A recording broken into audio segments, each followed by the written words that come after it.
अहम ख़बर के हवाले से अवां खे आगाह कंदा रहूं तो सेवण में वॾे वज़ीर सैयद मुराद अली शाह की सदारत हेठ डंडन की सूरत हाल बाबत इजलास थियो आहे। इजलास में चीफ सेक्रेटरी सिंध सोहेल राजपूत, आबपाशी वारे सूबाई वज़ीर जाम खान शोरो, सेक्रेटरी आबपाशी सोहेल कुरैशी और chief engineer Zahid Sheikh, MNA Sikandar Rahpoto और PP अगवान मोहम्मद सिद्दीक मेमण पिण शरीक थिया आहिनि। उन मौके ते आबपाशी वारे सेक्रेटरी ब्रीफिंग ॾींदे चयो त हमल डंड ते 3 फुट पानी घटि थियो आहे।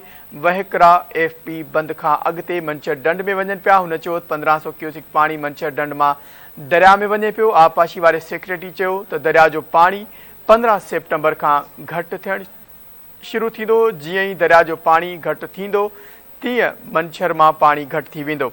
ख़बर के हवाले से अवां खे आगाह कंदा रहूं। हिकु भेरो ॿीहर या ब्रेकिंग न्यूज़ अवां सां शेयर कंदा रहूं। सेवण में वॾे वज़ीर सैयद मुराद अली शाह की सदारत हेठ डंडन की सूरत हाल बाबत इजलास थियो आहे। इजलास में चीफ सेक्रेटरी सिंध सोहेल राजपूत, आबपाशी वारे सूबाई वज़ीर जाम खान शोरे, सेक्रेटरी आबपाशी सोहेल कुरैशी और chief engineer Zahid Sheikh, MNA Sikandar Rahpoto और PP अगवान मोहम्मद सिद्दीक मेमण पिण शिरकत कई आहे। उन मौके ते आबपाशी वारे सेक्रेटरी ब्रीफिंग ॾींदे चयो त हमल डंड ते 3 फुट पानी घटि थियो आहे। वहिकरा FP बंद खां अॻिते मंचर डंड में वञनि पिया। हुन चयो त 1500 क्यूसिक पानी मंचर डंड मां दरिया में वञे पियो।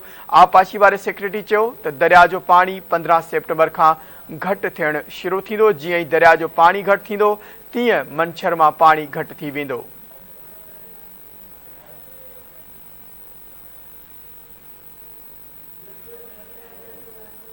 ख़बर के हवाले से नाज़रीन वधिक तफ़सील मालूम कंदासीं। धरती TV कराची जो रिपोर्टर शब्बीर लाशारी असां सां लाइन ते मौजूद है। जी शब्बीर, आगाह कजो, छा तफ़सील आहिनि? जी बिल्कुल, वॾे वज़ीर सैयद मुराद अली शाह की सदारत हेठ हमल ऐं मंछर डंड ऐं सूबे में दरियाई सूरत हाल ते हिकु अहम इजलास थियो आहे।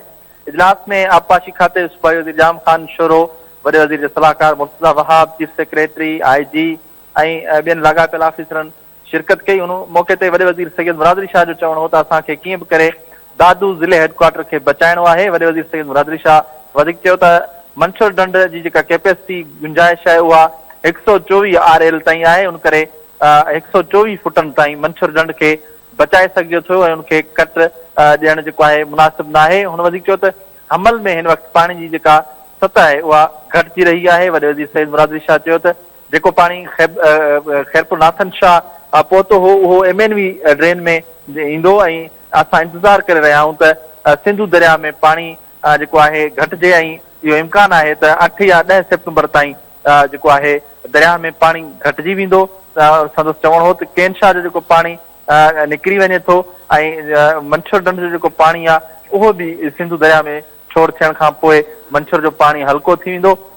ऐं इजलास में आबपाशी ऐं जेको आहे कोर इंजीनियर इहो इतफ़ाक़ कयो ऐं इंडस लिंक जो जेको बंदि आहे उनखे मज़बूत करे ऐं उन ते हिकु रेगुलेटर जेको आहे उहो क़ाइमु कयो वेंदो। उन मौके ते आबपाशी इंजीनियर ऐं ॿियनि वॾे वज़ीर खे ब्रीफिंग ॾींदे ॿुधायो त हिन वक़्तु जेको आहे पुराण ढोरो जेको आहे जुडो वटि उते उनखे 60 फुट जो जेको आहे उहो रूण लॻी आहे ऐं इहो पाणी जेको आहे समन सरकार दह परोण ऐं ढोरो काका ते जेको आहे असरअंदाज़ थींदो। उन मौके ते वॾे वज़ीर खे ब्रीफिंग ॾींदे इहो ॿुधायो वियो त हिन वक़्तु LBOD ते वॾो प्रेशर आहे। वॾे वज़ीर जो चवणो त असां फ़िलहाल कंहिं बि बंदि खे को बि कट न लॻाईंदासीं ऐं ईंदड़ 28 कलाकनि ताईं असां इंतज़ारु कंदासीं। 28 कलाकनि खां पोइ सूरत हाल जो जाइज़ो वठी को बि फ़ैसिलो करे सघूं था ऐं असांजी कोशिशि हूंदी त बग़ैर कट लॻाइण जे वधीक जेके शहर आहिनि उहे बचायूं ऐं पाणी जेको आहे उहो सिंधू दरिया में छोड़ थिए। जी, पाणी सिंधू दरिया में छोड़ कयूं। वॾी महिरबानी शब्बीर, आगाह करण लाइ।